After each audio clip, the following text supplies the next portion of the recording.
Breaking was something I used to do in middle school for fun with my friends, but it was something I never had a chance to pursue seriously. But over the years, watching my friends from afar and watching them see how good they got always made me wonder, what if?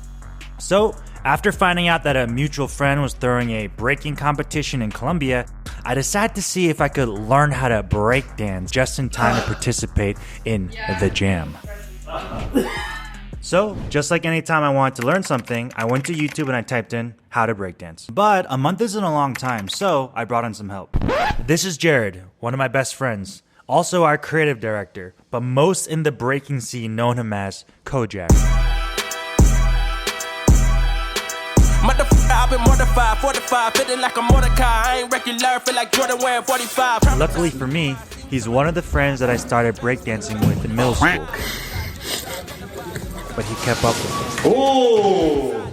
He's going to be the one to prepare me for the jam. Got a long way to go. Day one. What do you think constitutes as a good B-boy set? You know, top rock, footwork, power, freeze. Top rocking is dancing to the rhythm while standing anytime you see someone on their feet. So for me, I'm gonna practice the fundamentals and get used to actually dancing with the music. Footwork is dancing on the floor while using your feet and legs together with your hands. I'm gonna be practicing the 6-step, the 3-step, and transitions to get to the floor. Next, we have freezes. Freezes are holding a pose or a form for a couple of seconds. Since I have superior genetics and I've already learned the baby freeze, we decided to increase the intensity up a notch, so I'm gonna be practicing the air chair and the Nike freeze.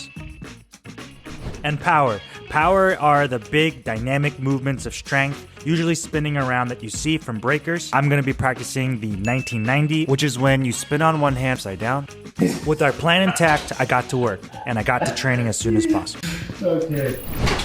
Day one, I started with the basics. I used this video on 6-step to help relearn footwork. Jared immediately started refining some of my technique. He said that I should lift the palm of my hands for extra leverage. And air chairs by telling me to keep my weight right above my wrist. Jared gave me this video on how to start training the 90, and the main recommendation was that I needed the handstand as a prerequisite. Day 2, I worked on my handstands to get closer to the 90 and some footwork progressions. Day 3, I started doubling up my training, gym in the morning, and then breaking at home at night. Day 4, while training power moves, Jared saw that I had trouble throwing my hips, so he recommended that I practice a new move called swipes. Legs same time. Both legs same time or one leg and then kicking around? Oh yeah, it don't look like it.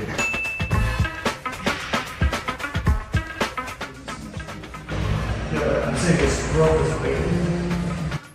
Yeah, it's gonna like.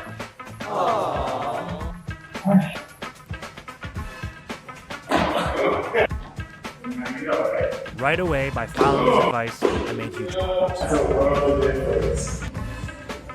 Wax on, wax off. Oh. We're halfway through the weekend, that's improved.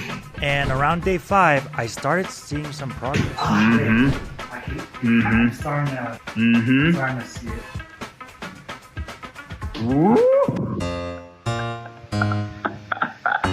I get my handstand down there. That's the biggest thing holding there. The reason I couldn't get the 90 was because I was falling out of alignment. Here, I was focusing on keeping my hips above my shoulders. More reps. I started practicing in the wild to get as many reps as I could. It looks simple. The 90 is actually like 10 different moving parts. At the end of my first week, it all started coming together. I did it over and over again, and then this happened.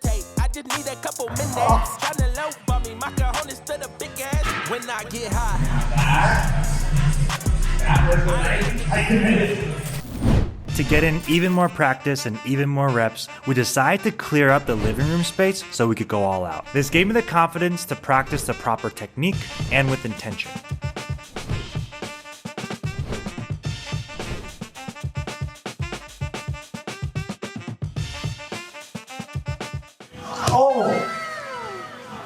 It's recording though. It is? Real obstacle, knees a bit swollen. I kind of been banging on this leg, you know, practicing a couple of the moves.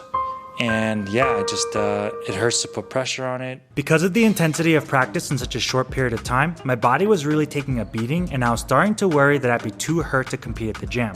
So I decided to focus on my recovery leading up to the event. So I hired a massage therapist who came to the home. There's a breakdancing competition in Bogota.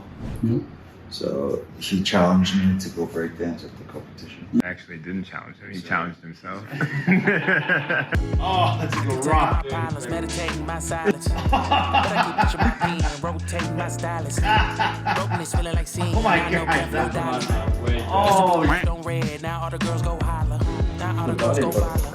All the fake fans gon' pile up. I need peace. Get that shit right. yo, that one looks wild.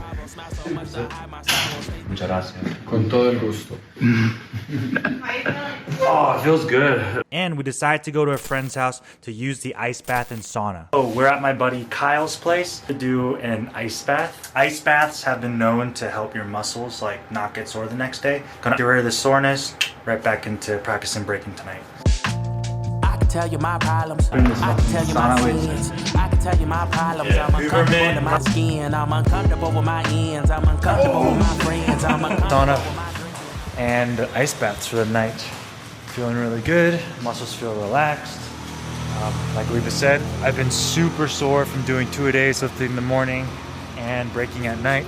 So feel refreshed, ready to get back in the gym tomorrow and train some power moves. So yeah, I think I underestimated how much rest I needed. Yesterday I skipped everything because I wanted to have enough energy today to start training again, but man, I'm exhausted. I didn't get a round of practice in that I wanted to today, but I'll be back doing 2-a-days starting tomorrow. After weeks of training, we were 2 days away from the jam. Even though I was feeling more confident with my moves, I didn't feel ready to perform at a jam. After watching this video with B-Boy Victor, I realized that I needed to practice ciphering to get comfortable putting all of my moves together.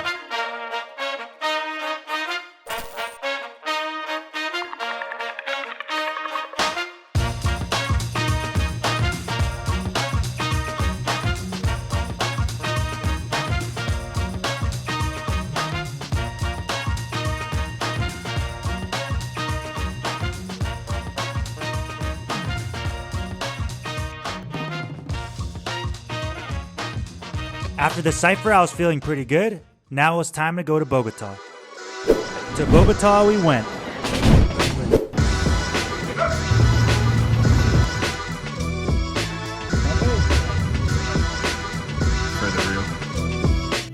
Once we were checked in, it was pretty cool because we got a chance to hang out with DJ FLEG, who was throwing the event, hung out for a little bit.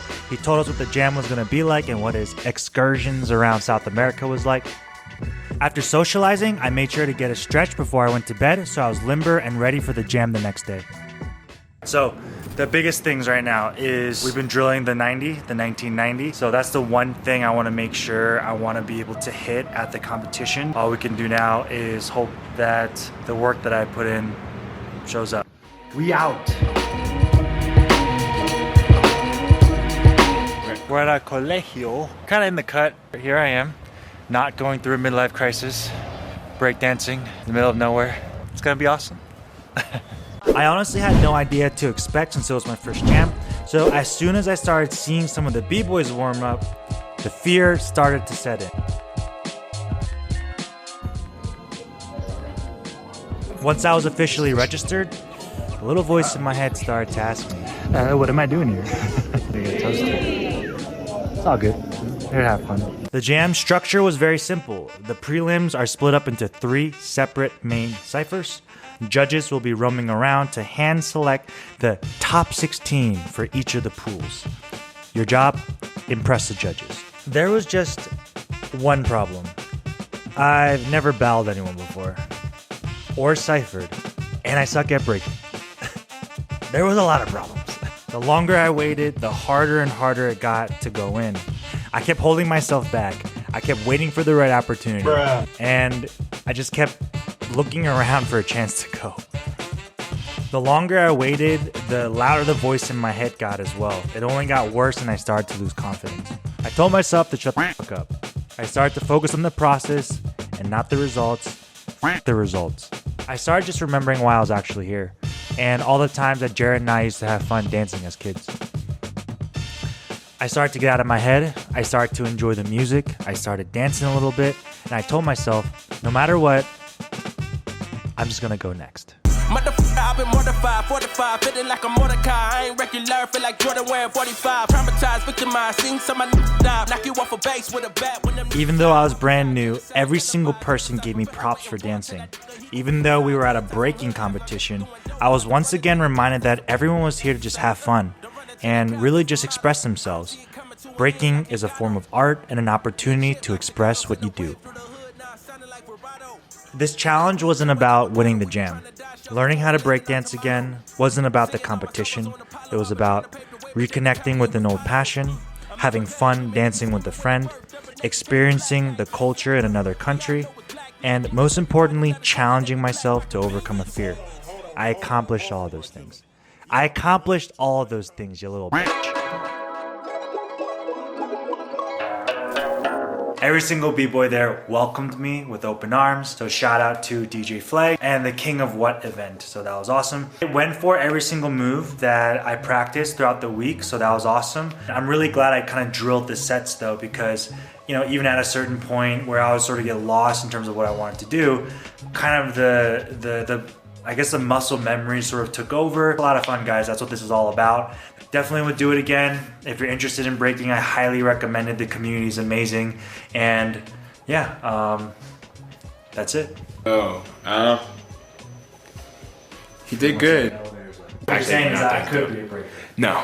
I learned graffiti from one of Medellin's top artists using the same learning principles from this video. Check out this video right here to see how it turned out.